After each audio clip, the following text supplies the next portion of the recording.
What's up, everybody? Welcome to The Stack. I'm Alex. I'm Justin. I'm Pete. And on The Stack, we talk about a ludicrous number of books that are coming out this week. Kicking off with the new Champion of Shazam, #1 from DC Comics, written by Josie, Campbell, art by Evan Doc Shaner. Now, in this book, Mary Marvel, as you can tell from the title, is the new champion of Shazam. She's trying to start her life at Vassar at college. Unfortunately, the Rock of Eternity and everything involved in there comes in her way. What'd you guys think about it? I thought for a second you were going to say The Rock and bring up Black Adam for a second, but okay. Absolutely not. I don't even know what that's about. Is that a wrestling match or what's happening there? No, come on, dude. Come on. A lot of students at Vassar have bunny-related conflicts with their roommates. It's just part of the college experience. So I totally was vibing with this issue. I think I like Mary as the central focus for Shazam. She's bringing all of the Billy Batson stuff, some new energy, and taking it out of the sort of confusing Billy, Freddy, all the business that was going on. So I think this issue brings some clarity, and I'm here for it. Yeah, I thought this was a really fun first issue. Great art. I like the rabbit stuff. Great action, fun mystery. I thought they did a great job of refreshing something and giving a clear kind of like linear thing of like, this is what we're going to do. This is how this is going to go down. And I'm on board for it.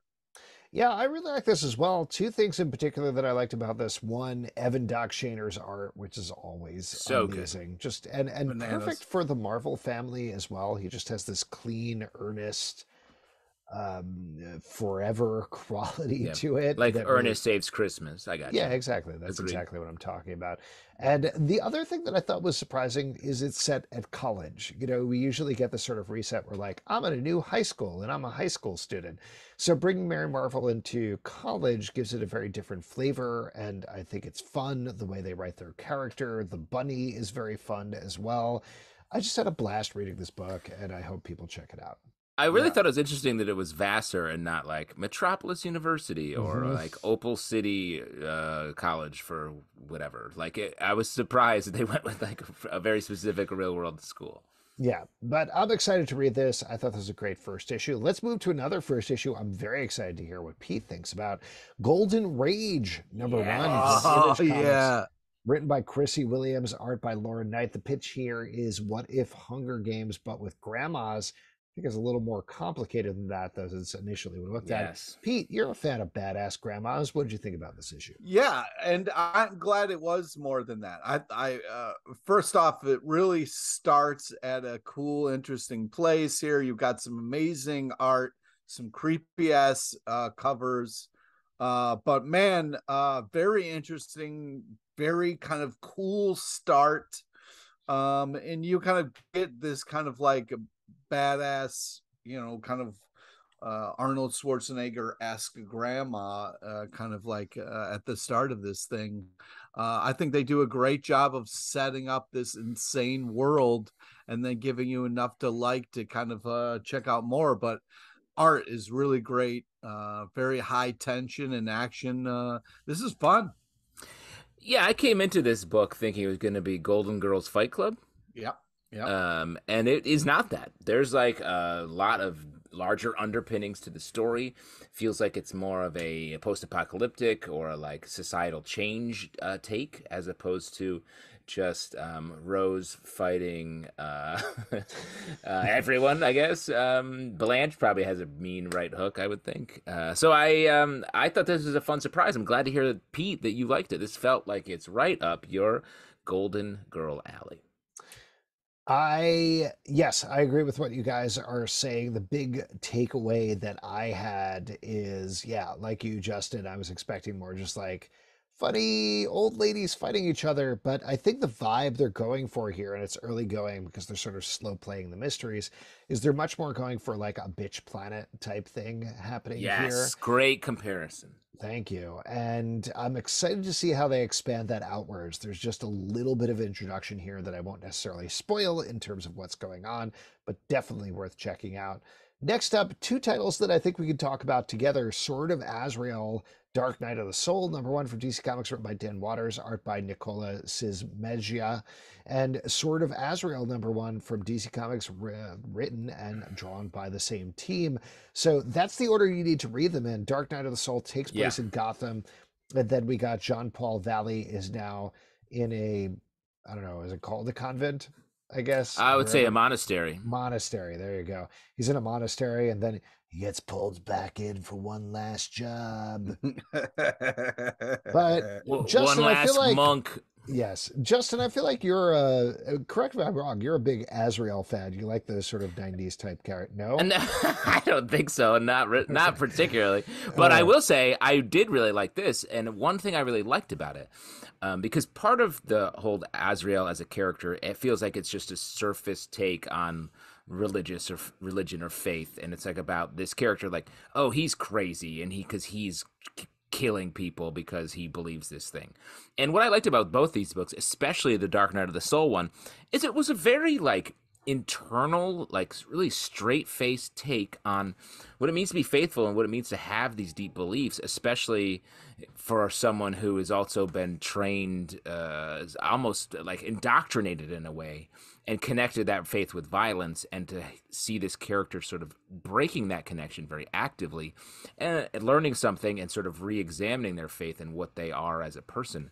As someone who is like sort of faith without faith, like I thought this was a really smart breakdown of what the real take on this character. And the art was great as well. Okay. Well, I really thought this was cool. First, the Dark Knight of the Soul here. I really like the Batman interactions with Azrael. Art was great. I really liked the angel fight, and this has a cool story. Yeah, I'm glad we're not doing the Azrael's kind of out of his mind, like crazy. Yeah, exactly. Religious. Fully like agree. this is a good take. And then the second one, Sword of Azrael #1, really great art, fun setup. I like the twist. I think these are really solid DC comics, and I like the kind of art forward take on these characters. I think they're doing a good job of getting kind of things not only like kind of refreshed, but also setting up some good stuff for this character. Totally agree. Moving on to the Dead Lucky, #1 from Image Comics, written by Melissa Flores, art by French Carlomagno. It's not entirely clear whether this takes place in the Radiant Black universe. It's probably a little more like Rogue Sun taking place in the Radiant Black multiverse. Just right next door. Yeah, just right next door. There you go. But this is a little more kaiju, giant, robot fighting type thing. What did you guys think about this? I think, first off, great action to kind of start, really cool art, really exciting last page to kind of get you excited for what's to come. Yeah, I think this was a solid start to something. And I feel like they gave us just enough information where we're not like confused, but we're kind of like curious. What do you think it is about the Radiant Black universe that has been going so well? I feel like it's so hard to launch something. Do you think it's more the Radiant or the Black? You know what I mean? Ooh, nice, great. That's the question. I do really actually have a theory about it that I was thinking about a little bit with this issue. This is another person that Kyle Higgins has worked with on the Mighty Morphin Power Rangers books over at Boom Studios. And my guess is this is the stuff they always wanted to do with the Mighty Morphin Power Rangers books, but couldn't do because of the licensed property, like really push it in some wild directions. Because that's essentially what these characters are. That's what the Radiants are. That's what Rogue Sun is a little bit. They all vaguely look like the Power Rangers characters. Don't insult the creativity of this. What am I insulting? I don't think it's insulting, because what I like about that take is it means these ideas had time to cook. It wasn't just like something where like, oh, I have this, I'm pitching it, now I'm making it. These ideas feel, because I think that's something that I really like about Radiant Black and all the other issues, including this one, is it does feel like lived in universes, and choices have been made specifically and for a reason. Like the way that we have our main character who's been, was a soldier in war, is struggling with that, and then we get this fun format where she talks directly to us, the reader, for the fourth wall break, which is great. It's not something I would expect. It's like lightly laid on to the issue and really helps to connect us with her and also get out a lot of exposition.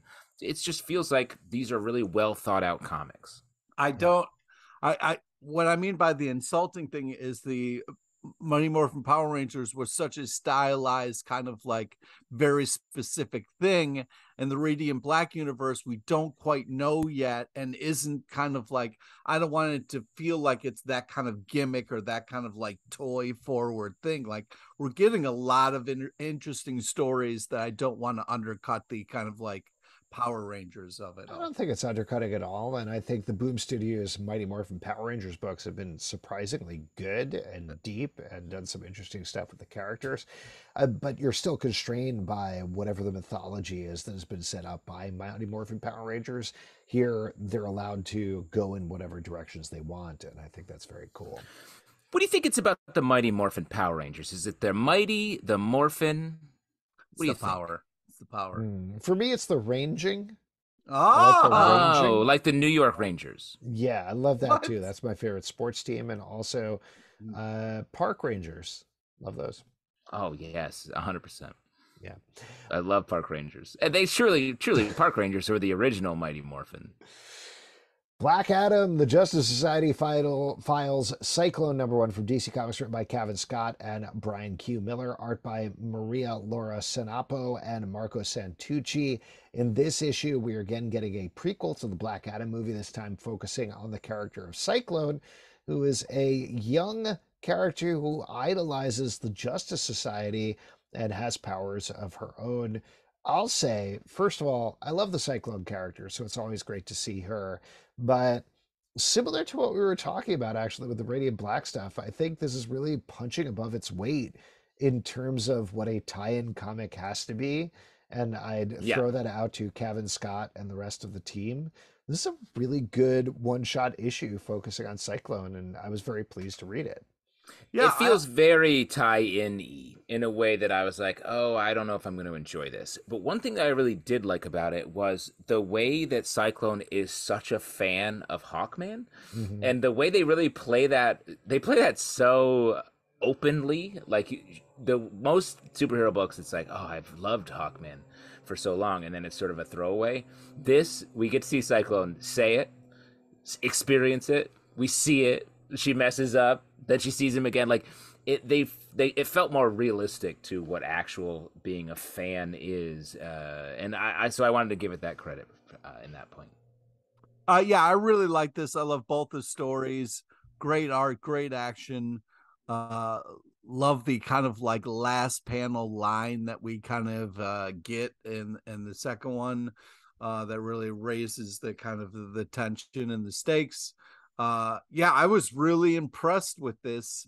I was like, all right, but when I started to read it, but I uncrossed my arms and was really impressed, and was super happy about this. 20XDX Transport #1 from Image Comics by Jonathan Luna. This is a bold experiment that Jonathan Luna did where he asked people to essentially choose your own adventure online. He gave them choices. And we're getting the collected version of that comic here as one psychic, not psychic. What is it? Sim? Yeah, Sim character. No, I'm thinking what's not psychic, but it's being telekinetic. Telekinetic, thank you. Telekinetic character is Psylocke? facing down. Nope. Telekinetic character is facing down magic hands. Is it magic shooters on a school bus, which is very visceral as we're reading it right now in terms of school shootings and things. But Justin, I'll turn it over to you. You're a big fan of the Luna brothers in particular. What do you think about this issue? I do like the Luna brothers, and while I haven't been reading the other books in this series, I thought this as a standalone was really fun. And like you're saying, it has like this edginess because of just guns in general being stressful in our lives, and the choose your own adventure stuff does make the story feel a little more lively, and I like inserting that. I would like to see more comics doing this, especially as an online element, and bringing it to a book going forward. And there's just something about the Luna Brothers art and the way the characters always feel in danger, and the art style makes it seem surprising how high the stakes are to me. Maybe that's just my personal take, but I just like the way they make comics. I really I thought this was a cool issue. Great art. I think it was, the art style kind of makes it very interesting to have this kind of like more robotic human. I think it lends it to that in a very cool way. I think they do a great job of setting up a world and then kind of like getting us excited for more. Yeah, I agree with you guys, and I agree with you, Justin. I would love to see some sort of thing where like maybe there's a more prominent character at one of the more prominent publishers like DC. Maybe they can take a character like, I don't know, Robin, and have people vote on whether Robin should live or die, maybe with some sort of 900 number. That would be really cool. I wonder how many votes they got on that. 900 number. How, like, truly, was it like 100? I don't know. We can look it up. It actually was a lot. I think it was like really? the tens of thousands. 35,000. Was it really? Did you just look it up, Pete? No. Oh. Okay. We'll look it up at some point during this podcast. But moving on to Flashpoint Beyond, #4 from DC Comics, written by Geoff Johns, Tim Sheridan, and Jeremy Adams. Art by Xermánico and Mikel Janín. And this issue, we're getting some big revelations about the Clockwork murders that Thomas Wayne has been focusing on, while in the quote-unquote real world, Bruce Wayne has done something that has caused this new Flashpoint reality. What'd you guys think about this issue? I really liked this. I thought it was like creepy, and they were making different choices.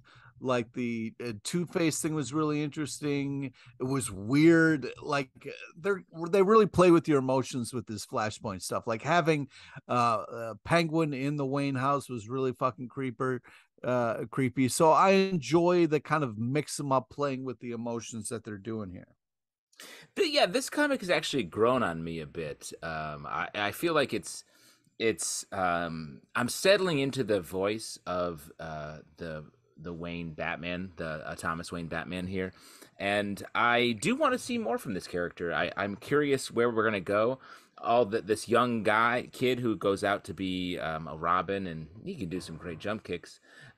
But I feel like it's all going to get washed up into some big continuity stuff, feels like where it's going next. So I hope we don't just lose the main voices of this issue. I found the vote tallies as well.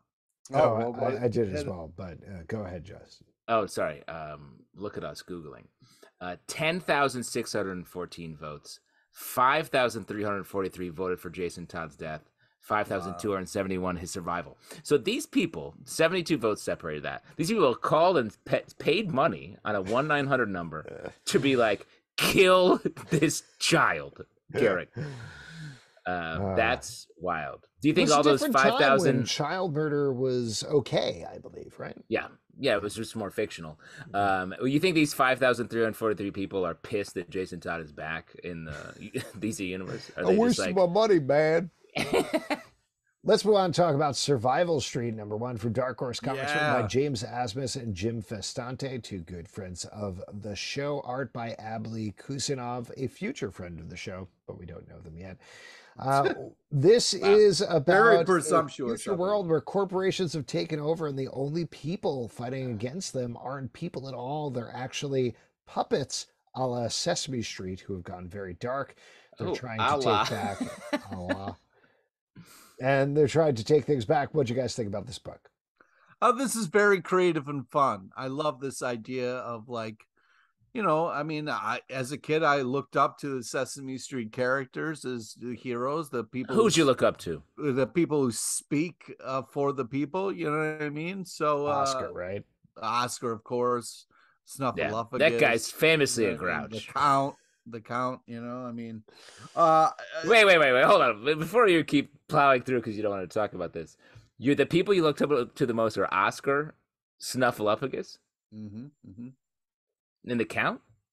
Yeah, interesting. Because Oscar was a grouch, and also Cookie the Monster. Cookie the Monster. Monster. He could eat as many cookies as he wanted. My name is Cookie the Monster. This is a very funny book. I shall take the name Cookie, for that is what I am the monster of. You have my sword.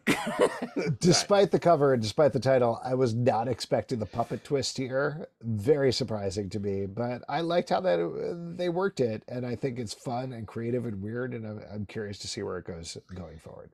Yeah. This book is wild in a good way. I like how it simultaneously is addressing deeply terrifying problems in our society.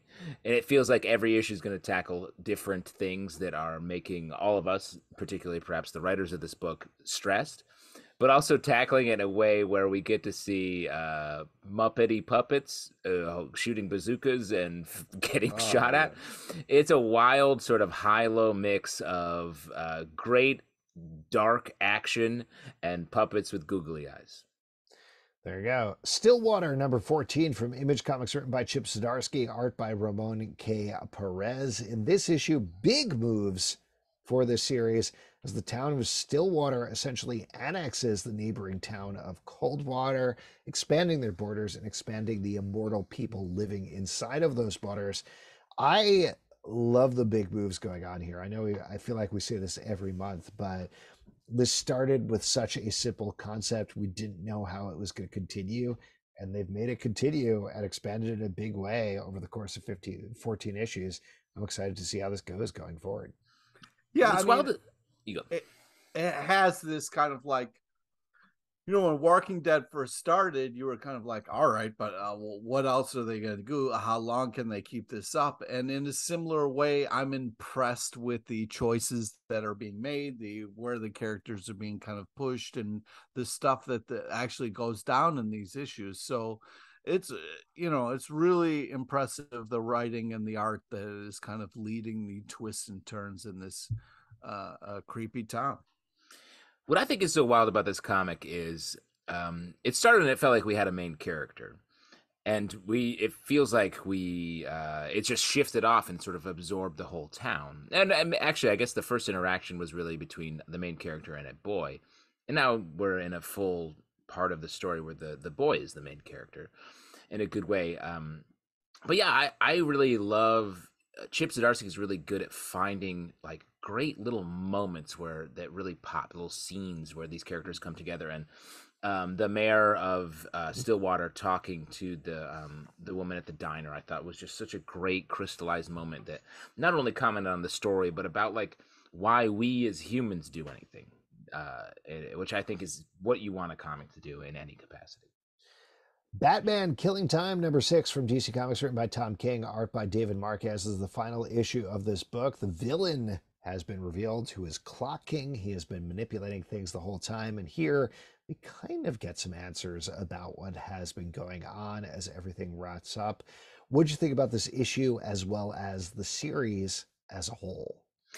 Shout out to this book because Tom King, a great writer, has done a lot of Batman. His Batman Catwoman stuff was such a legendary. Everyone paid attention to that. I know people had complaints about that series once it went into the Black Label version of it, but it got so much attention. I feel like this is my favorite Batman stuff that he's done.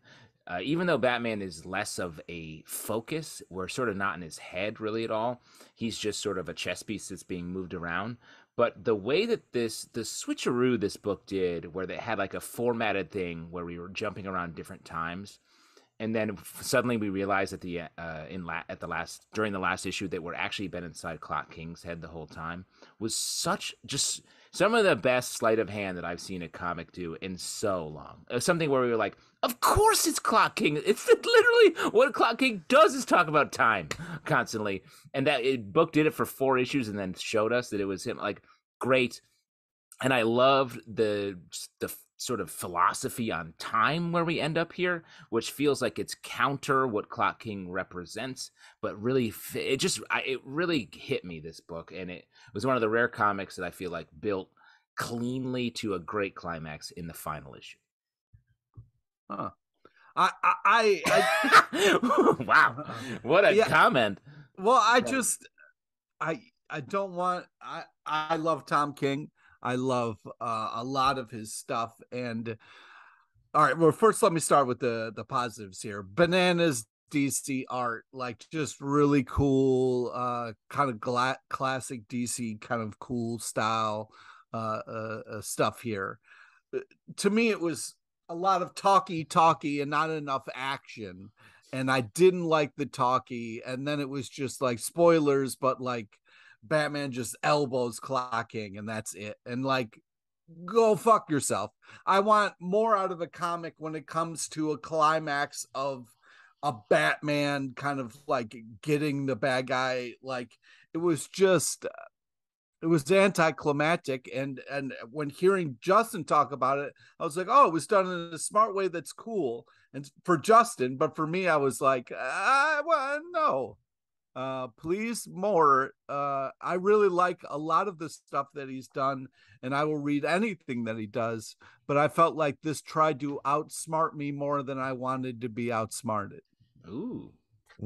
Interesting. I really liked it as well. And just to respond to what you're saying, Pete, I think there's been more than enough action throughout the run of this book to satisfy me in terms of the fights with the Help, in terms of the all-out battle, brutal battle that happened in the last issue. And here, this is about how literally clocking is just killing time. That's all he's doing. He's like, yeah, I got nothing better to do. I'm just going to do this thing. I'm going to manipulate this situation and set this up. And I love that. Like, I think you're absolutely right, Justin, in terms of it being a magic trick. And it's one of my favorite things that Tom King has done for DC. Oh, what do we think about the reveal that Clock King is the king of clocks? Does that mean that Tom King is the king of toms? Think about it. Don't think about it too hard. I'm going to keep thinking about it. I'm done with this podcast. I'm just going to keep thinking about that. Frankenstein, New World, #1 from Dark Horse Comics, written by Mike Mignola, Christopher Golden, and Thomas Snagowski. Art by Peter Bergting. This is about Frankenstein awaking in an underground world and slowly working his way to the surface. There's some tie-ins to other parts of the BPRD world here. Pete, you're a big fan of this world. What'd you think about this one? Yeah, I was impressed with this because I was like, all right, I mean, I've seen a bunch of different Frankenstein stuff. I also really hate Franken-Punisher. So like, I was kind of like, what are we doing? Franken-Castle, and it's one of my favorite heroes. Die slow. It's a hero. Slowly. It's a hero of mine. There goes my hero. When I hear that song, I think of Franken-Castle. Okay, well, I hope you die slowly. I was impressed with this. I think this is a very cool take. It was unique enough and it was a different enough take on Frankenstein's monster that I enjoyed it. I hope to die quickly, but then be also reincarnated quickly as some sort of Frankentiler. Is that your review of the book? I guess. Okay. This what I love about this book is, man, I didn't know that the inside was going to be that way. It was a Frankenstein book that was about him being sort of a sitting Buddha for a post-apocalyptic world, society falling apart, that has found a happiness, but is one character is searching for more. There's a mystery involving a woman trapped in a gem that that Frankenstein has to go. I was like, wow, these are great reveals. Feels like this is high fantasy rather than sort of Hellboy style Rock'em Sock'em monster issue that I expected, and I enjoyed the twist. I really like this as well. I thought this channeled Mike Mignola's style without aping it directly. Gorgeous visuals throughout, and I'm very excited to follow this story. Next up, Little Monsters, #6 from Image Comics, written by Jeff Lemire, art by Dustin Nguyen.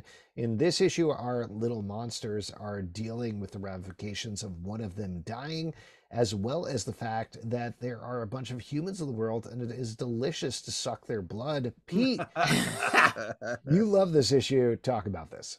Yeah, I love the art style. I love the kind of black and white, old school Eastman and Laird feel I get when I read it. This is just great. Each issue, we're kind of getting more and more into this monsters world here and how it works, and this kind of like Lord of the Flies kind of thing that's happening. I'm having a great time. I'm loving the choices that they're making. The art's bananas good. I don't know what more you want out of comics. These little monsters suck. Blood, and it's driving me crazy. Another fun issue, and the Lord of the Flies comparison is like literally what's happening here. Fun, great art. I loved Jeff Lemire and Dustin Nguyen on any book, so great to see him going for more. From little monsters to big monsters, let's talk about DC versus Vampires, number 8 from DC Comics, written by James Tynion IV and Matthew Rosenberg. Bergie! Art by Otto Schmidt. In this issue, after a bunch of one-shots, we are getting back to the main continuity of DC versus Vampires. As you can figure out by the title, vampires have taken over the DC universe. You guys love this book. What do you think about getting back to the main story here? I agree. This is just over-the-top fun. I love it. I love the art. It's wickedly stylized, just like the vampires in this issue. I think it's just such a great marriage of art and storytelling. A fun comic. I'm glad DC's taking big swings like this. This issue really got me to understand why I like this series and corner of the DC universe so much. They've jumped out of the main continuity to do this vampire thing, which feels like a gimmick. But what's so smart about what they're doing here is they're looking back at the DC characters and really giving us just great little moments and great little sort of vignettes with them. There's a 3-page section here with Black Canary and Green Arrow that is maybe one of my favorite moments of their relationship I've ever seen in comics. Come on, dude. It is great. It's like just you feel they love each other. It's passionate. I want to throw something at you about that sequence in particular. The thing that's been weirding me out about this book a little bit and why I haven't been as on board as you guys, even though it's very well done, Otto Schmidt's art is great. I love James Tynion IV. It's love better Matthew than Rosenberg. great. Come on, man. It's I would say it was bananas good, but this, to me, reading this book feels like James Tynion IV and Matthew Rosenberg saying, what if we did a Tom Taylor book? And then one of Tom Taylor's little quirks with his Everything Has Gone Wrong in the DC Universe books is always focusing on Green Arrow and Black Canary. So when they got to that scene, I was like, oh, this is hat on a hat right here is what you guys are doing. Like, you're just diving into the Tom Taylorness of this a little too much. And it's fine, it's good, but I'm having a hard time working past that a little bit. Well, you made a choice in your mind that's not even true, and it's blocking you from enjoying something. It's weird. Yeah, I mean, I get like I don't have that same comparison. I'm not feeling that the Taylorosity of it all. But I mean, I do think they are we're using the same characters, and maybe it's just different creators finding the same characters to be interesting. But the Nightwing Batgirl stuff in here I thought was fantastic. Yes. Come on, I would say, as well as the Supergirl stuff. So yeah, dude. I think comics be hitting DC good stuff. There's a reason we covered all of their books almost. Not all. I want to say all of them. Honestly, like half of them. They have been putting out a wild amount of books. But why don't we move on and talk about a Marvel comic book, Edge of Spider-Verse. Number 1 from Marvel, written by Dan Slott, Alex Segura, Carla Pacheco, Dustin Weaver, art by Martin Coccolo, Caio Machado, Pear Perez, and DJ Bryant. This is beginning the end of the Spider-Verse in the Marvel Universe, and we are focusing on a bunch of different characters here as we go through some short stories. What do you guys think about this collection? So who hasn't been a Spider-Laird fan for so long? Oh, come on. The Laird, bro? Yeah, Eastman and Laird, obviously. Yep. I enjoyed this. I'm curious to see how it all ties up into this End of Spider-Verse event that I believe Dan Slott is writing. But the stuff with Anya was fun. It's Anya, right? And I also loved Aranya. Aranya. Yeah. I always get that name wrong. I apologize. And also the dinosaur Spider-Man ties into, seems like a weird parallel with Jurassic League, but I had a good time. I liked reading it. My favorite story was the Spider Noir. And so how it sort of dovetailed off the Aranya story with this Wasp Queen character, because the Spider Noir stuff, I feel like, sort of expanded the character and got into some mistakes the character's making, and then a truly horrifying last page, I thought. So yeah, that was my favorite one. Yeah, I mean, this is a solid collection of really fun Spider-Man stories here. And yeah, I mean, I think there's a very high hit rate in here, so it's worth getting the collection. Sometimes you're like, I don't know if it's going to be worth it because there'll be something in here I don't like, but I would say it's not going to be an issue. Once and Future number 28 from Boob Studios, written by Kieran Gillen, art by Dan Mora. Last month, we had a little bit of a discussion. I know Pete was not on board with this, but about should we still be reviewing this book because it's good every month, but there's not much more to say. But oh my God. But it is finishing up, as announced, I believe, at San Diego Comic-Con. The book is going to be finishing in October. So we are in the end game now. So given that, what'd you think about this issue? This issue is fantastic. Just like all the other issues beforehand. It's so much fun. I mean, come on, man. Grandma with a bazooka? Well, more do you want out of life? I mean, this is just over-the-top action with fun characters, making really creative choices with things we've seen a bunch, but twisted a little bit in this kind of new way. It's a blast. I don't understand how you guys are tired of this. I want to live here forever. Well, you've got a couple more months / issues to live here. And while you're in that, you can enjoy several Arthurs, several swords, a bunch of other stuff happening. A bunch of Merlins. I mean, come on, man.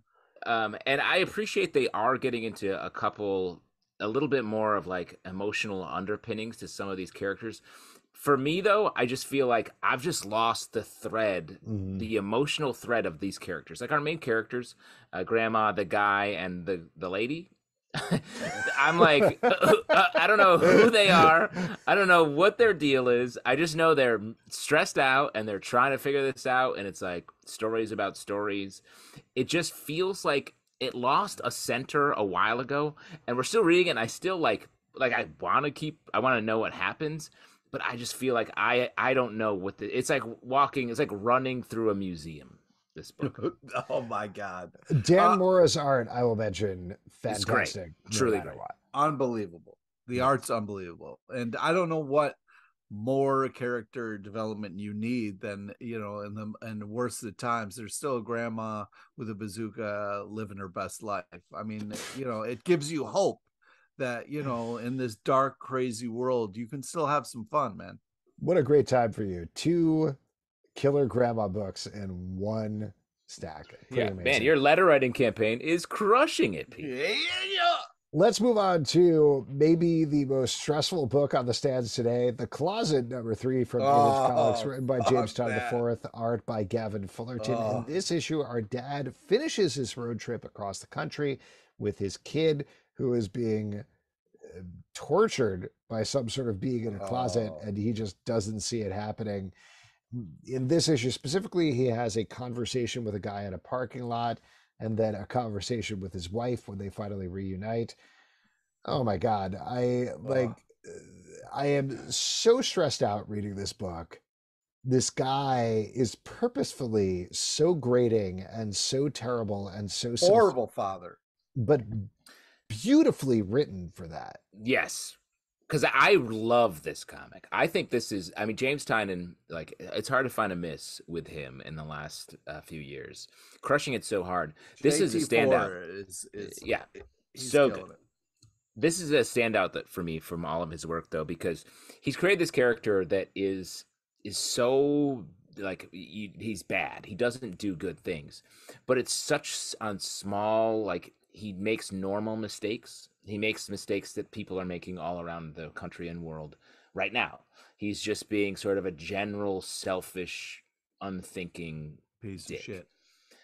And I think, I don't know what the horror of that is, if this sort of alien monster character is something outside of that, or if it's a manifestation of sort of his flaws that are then sucking out the life of his child, or they become his flaws, if that's the metaphor we're going for. This thing of it's really good. Yeah, the dad's shitty choices in life are affecting the child in this way that is so creepy and awful. Yeah, it's crazy stressful to read this book, because you're like yelling at this father to get his shit together, and it's the son is suffering, and it's like that says so much about the kind of weight of having children and being in charge of somebody's life. It's an unbelievable idea and story that is told in like this creepiest way possible, and it's like this thing that like I can't stop reading, but I want to, but I got to make sure this kid's gonna be okay. It's a fucking emotional roller coaster, man. But what I also love about it is he finds touch points with mistakes that we all make as people, like the moment when he's talking to the guy in the car and he never asks him what his problems are. Yeah, that's on him, dude. That's not something we all do. But I think there have been points in our lives, or I'll speak for myself. There are points in my life where I'm like, I didn't ask them about that, and like I should have. And so like even though this guy is sort of the monster of the book, he finds ways to keep us a little bit on the hook, where it's like, oh, I identify with that thing, even though his mistakes are plentiful and larger. He gets a little hook in us, and that's what is so good about the writing here. It just makes me fucking scared, because it's like, like this child is depending on this man who's doing a horrible job and literally ignoring the fact that he's like being tortured, and it's driving me insane. Here's the thing, though, is to Justin's point, he's not doing a horrible job. He's just doing a bad job. Like right. he is doing the job a lot of parents do in terms of reaching their end with the kid, making huge mistakes that are bad and are emotionally destructive, but are very human, realistic things to do.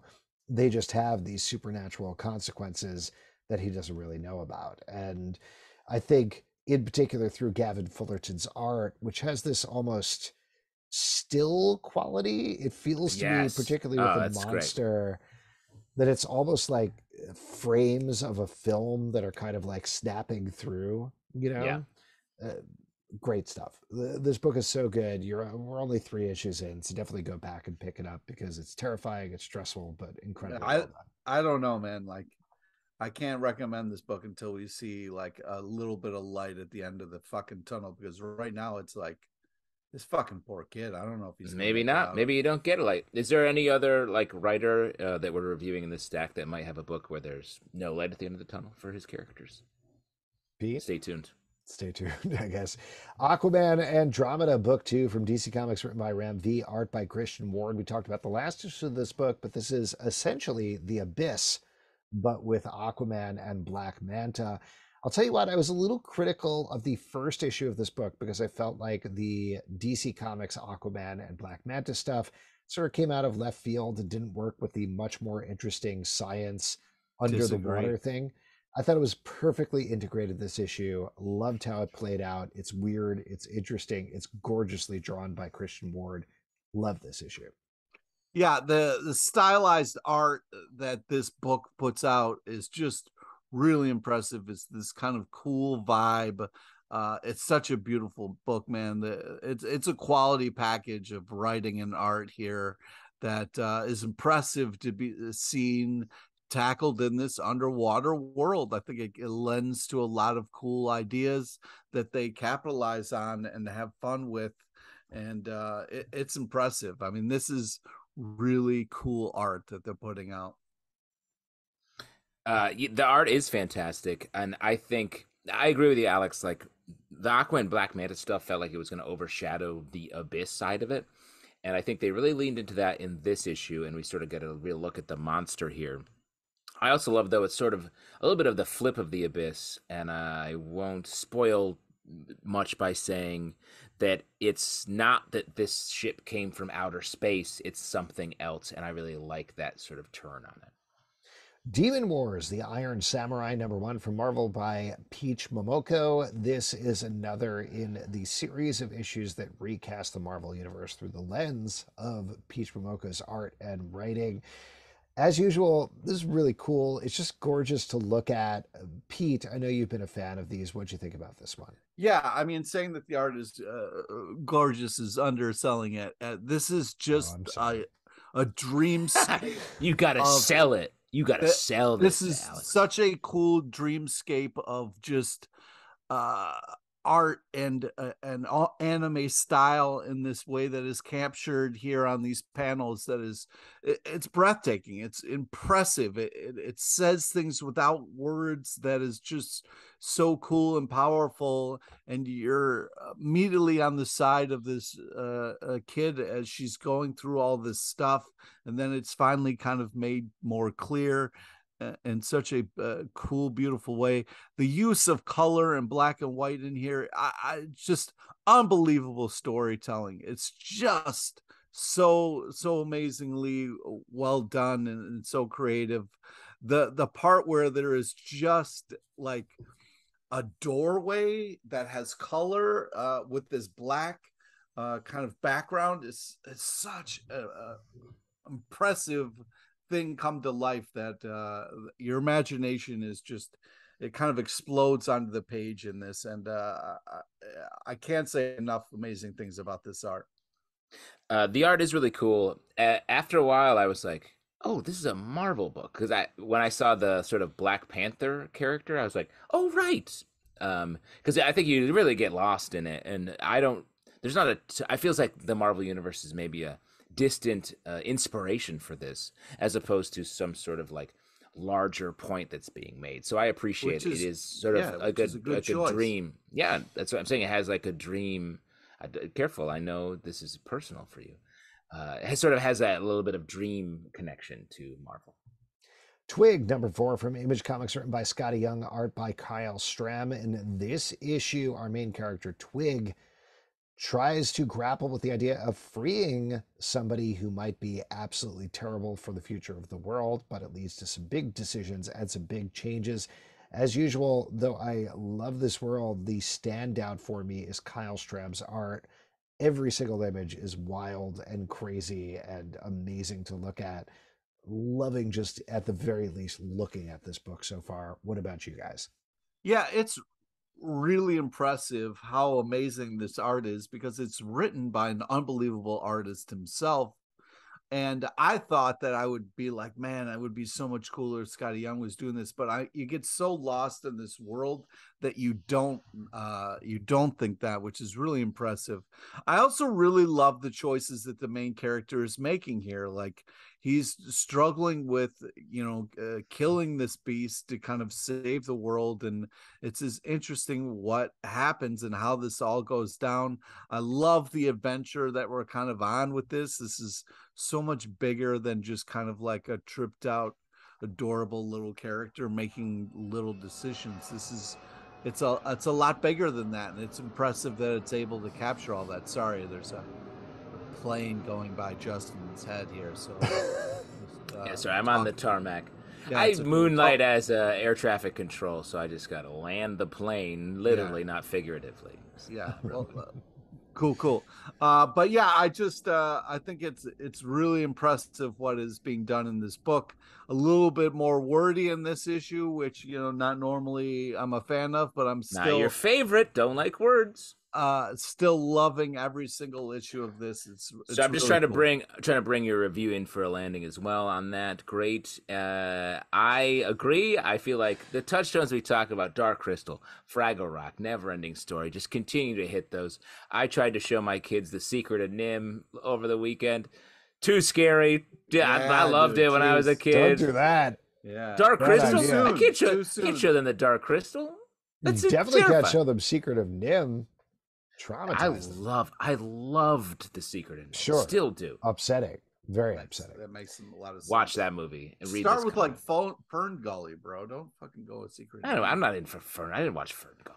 Come on. Why don't we move on? Talk about Dark Crisis on Infinite Earths #3 from DC Comics, written by Joshua Williamson, art by Daniel Sampere. This is the first issue that's been released since they revealed the full title of this book. It's not just Dark Crisis; it is an official sequel to Crisis on Infinite Earths, which, to be honest, knowing that kind of recontextualizes what they're doing. I was initially weirdly annoyed about it because I was like, yeah, they're all sequels to Crisis on Infinite Earths. You don't need to tell me that. But it's pretty clear what they're doing here in terms of not just bringing Pariah back as the villain, but also having this team of villains led by Deathstroke that is bringing about a crisis on Infinite Earths, but very specifically on very specifically on Earth Zero here, our main Earth.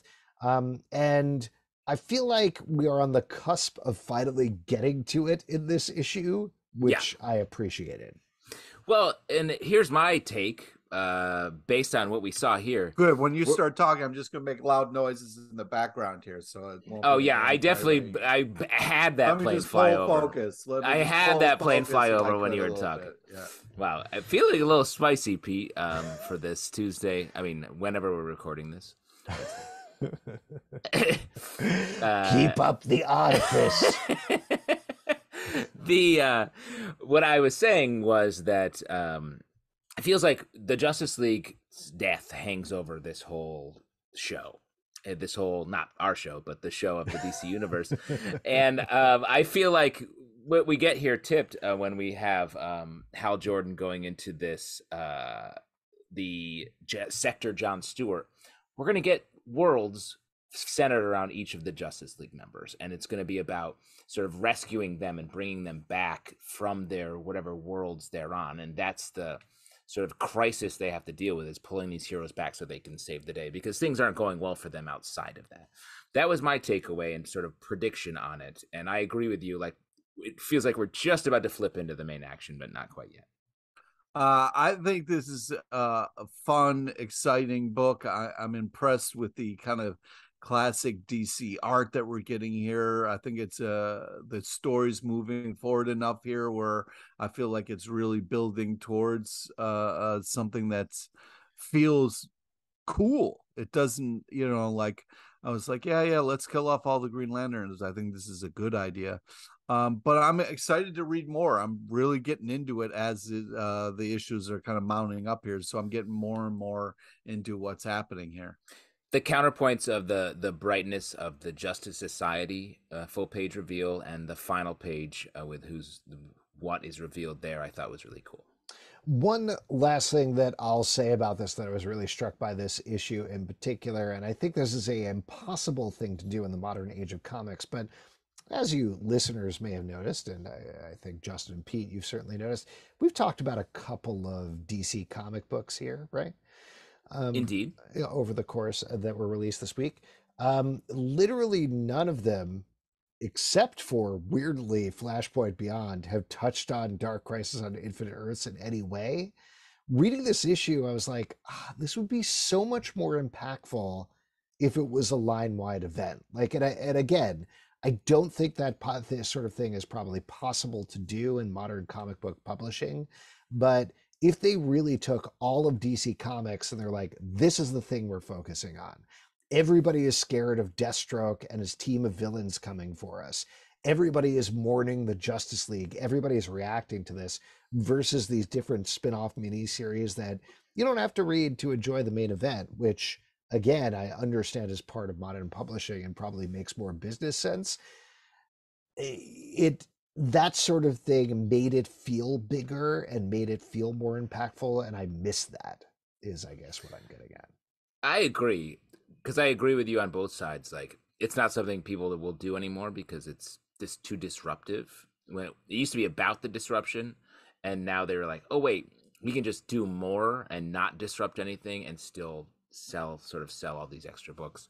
So I don't think we'll ever go back to that, but I agree with you. It feels a little bit less important when it's in the midst of a million other side things happening. Yep. Next up, That Texas Blood, number 16 from Image Comics, written by Chris Condon, art by Jacob Phillips. In this issue, they're continuing to deal with the serial killer in town. I know we say this pretty much every issue, but I love how this title is developing and diving into the characters. This is a great arc. I'm having a blast reading this. What about you guys? Agree completely. One of my favorite books on the stands anytime it comes out. Beautiful art, great character studies, so tense and scary. Like, just another great arc that is still carrying the thread from the earlier arcs, but also feels like in a completely different genre. Yeah, it's hard to keep reviewing this because it's like the same every time. It's really impressive. In a good way. There is a badass grandma in here, though, Pete. Yeah. No, but I'm just saying that, like, it continues to be really good and unbelievable character development and the slow kind of reveal of little important pieces of information that are going to come together later and blow all of our minds. Oh, you mean all storytelling? All stories. No, not all stories do what this does. Just real quick, I love that we're like, Pete, there's a grandma on this issue. You're gonna like it. It's just this continues to be a solid book that it has really great art and unbelievable storytelling. Another issue, another grandma. Let's talk about Poison Ivy number 3 from DC Comics, written by G. Little Wilson, art by Marcio Takara. In this issue, Poison Ivy is continuing her tour across America in order to destroy all life on Earth, but she takes a little side trip to help an old lady with her garden. God, this book is so good. The art is stunning. Great. The writing is great. I love that they're going on an issue-by-issue basis. I love this. Agree. I think this is another great DC book that feels so different from anything that's come before. Really enjoying. Yeah, I'm really enjoying this arc, the Ivy design here that we're doing, this kind of her own deal, and it's very interesting. And what's great about it is you don't know how it's going to unfold. Like, is she going to go through with this evil master plan? Is it too late? Can she pull the plug? Like, it's very interesting the way they're setting this up each issue, building the tension, revealing more about the character. It's very, very impressive, and the art is bananas good. Just in terms of the stakes, and then we can move on to something else, it feels like a Black Label book without being a Black Label book, where it feels like maybe she could pull this off. Maybe she does actually kill anybody. I just honestly don't know. And that's a great place for the book to be living. Yep. Speaking of big stakes, let's talk about the final issue of The Scumbag. The Scumbag number 14 from Image Comics, written by Rick Remender, art by Roland Boschi. In this issue, our Scumbag is dealing with the end of the world. Thanks to Two Fashions, we get a mission statement here from Rick Remender about the state of the world. And then a big twist at the end here, which we should have seen coming, and it's classic Rick Remender. I want to put a spoiler warning on this because I do think we need to talk about the end here. But what did you guys think about this issue, and what did you think about the book as a whole? I mean, I thought this issue was great. This felt like what Rick Remender was building toward. Like, he wanted to say this. This is like a full-on monologue about our society right now, which is so cool to hear. Like, it's something we don't see. It's like doesn't pull any punches. And then we get to this end. So the main character, Scumbag, gets to tell everyone who's about to just murder, two sides about to murder each other, like, hey, you're both wrong. Why don't we just all get along? And it works. The world becomes a better place. And it's all this random dude who did that and made that happen. And then we cut to this is the spoilery part. We cut to the Scumbag dying on the street from an overdose. And all the characters are just the first responders trying to help him. And he's dying. He dies right there on the ground, having presumably never gotten any superpowers. Yeah, it's just... Yeah, the kind of big reveal was this Scumbag OD'd on the street, but he had this. Well, and it's cutting back to the first issue when he shot himself on the street there, and then he has this Wizard of Oz moment where he's like, "And you were there, and you were there," and he sees everybody. Pete, you seem kind of bummed about this last issue. Am I reading you wrong? Well, no. Here's the thing: like, it's hard because like the animated series kind of did a similar thing where the reveal undercut the adventure that we went on with this character. You know what I mean? Like here we had a scumbag who kind of evolved a little bit, got better as a human being, and it didn't really happen. You know what I mean? So that part, those kinds of endings always get me a little bit, that are like, oh, it was all in the character's head and blah blah blah. So like that hurts a little bit, but the monologue and everything we went through was great, and it was super creative. And you know, Remender has this way of writing that is really impressive. Like you know, for a while it's like, when is this character going to get better? When is this character kind of like wait for the giant plane. Thanks for not hitting mute to ruin what I'm talking about. I think it's one of those things where like, I want the journey to be real. I want this character to get better. So the fact that it it kind of undercuts it a little bit, which always hurts at the end. But I can't be mad at the journey. I think Remender's an amazing writer, and the art's been great, and it's been a hell of a ride. So it's hard to get mad at the end there. Oh, I'm sorry. You're done talking? Okay. Oh, Pete, maybe that plane was your version of the sort of the OD at the end of the issue. Oh, I thought it was your Oscar music playing to get me off stage. Nope, that's not how it works. I mean, I think there's a famous I think it's an O. Henry story, the Occurrence at Owl Creek Bridge, that I watched as a short film when I was in like elementary school or high school. Same thing, like someone's being hung and they fall and escape and run and get away, and it cuts to the last moment and they actually never did and they die there. But so it is that sort of rug pull that you're talking about, that it leaves you with sort of a affecting but dark taste in your mouth. But let me throw this out there, a positive spin on it for the Remender heads.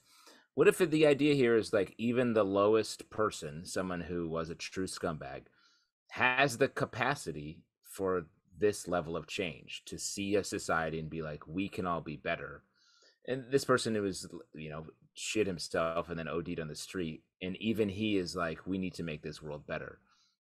So that's the person that we can, if he can do it, we can all aspire for the same thing. I like Yeah, but that's the thing. He didn't do it. You know what I mean? He dreamt it.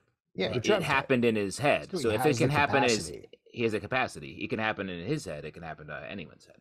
Yeah. No, Pete, you disagree? No, I hear what you're saying. I think it's a valid point, and it's an inspiring thought. And I hope, you know, if any scumbag can make the world better, then maybe one of our, you know, pieces of shit asses should get off our butts and do something to try to make the world better. But yeah, I do. It is. Well, Pete, we are recording several podcasts a week, so I think we're doing our part. We're doing the part. Oh, we're doing this is I feel like we need to do more, but okay. All right. No, I don't think more. Okay, do more podcasts. One more comic book title we could review. That let's talk about Batman 126 from DC Comics, written by Chip Zdarsky, art by Jorge Jimenez and Belen Ortega. My bad, I didn't include Batman 125, which was the kickoff of this team in the previous stack, but we are catching up with the second issue of this team because of the big new team on Batman. Here, Batman is fighting against a robot called Failsafe that he may have set up himself, with a wild twist at the end of this issue. Wow! I am loving this run. This is so good. I know we give big ups to Chip Zdarsky all the time, but I think he's killing it on Batman as well, which I'm very happy to see. Agreed. The way this issue scoops up all the Bat family and gives us like a little taste of what Chip thinks about all of them was great. And the reveal at the end of the first story, I was like, whew, that's a big old elephant in the room. Yeah, I was reading this being like, oh man, Justin's gonna love this. We're really inside Batman's head in this issue. Yeah, I'm worried about where things are going, but I'm enjoying the ride. I don't want it to be just this thing that Batman like made a failsafe, and now the failsafe is coming to kill Batman because he's not good enough or whatever. I don't want that. I think that's exactly what I don't want that. I think that's happen. what's happening. It's literally because I think the take is Batman had failsafes for every other hero in the DC universe, famously, and was a big problem. Of course, he would have one for himself. Yeah. So this is that, I think, but the art is so good in this issue. Yeah. Would you say his Banana's good? And I don't use that language. I love the Catwoman backup as well. She's dealing with the heirs of Penguin. We're getting new Penguin twins here. Very cool, and I love to see how these weave together. Great book. If you'd like to support this podcast and all the podcasts we do, patreon.com/Comic Book Club. Also, we do a live show every Tuesday night at 7 p.m. to Crowdcast and YouTube. Come hang out. We would love to chat with you about comic books, Apple, Spotify, Stitcher, or the app of your choice to subscribe, listen, and follow the show at Comic Book Live on Twitter, comicbookclublive.com for this podcast and many more. Until next time, we'll see you at the comic book shop. Sorry, that was Taylor Swift's jet just landing. I got to jump on and get out of here later. All right, we're out. Yeah, have fun going shopping. Join Alex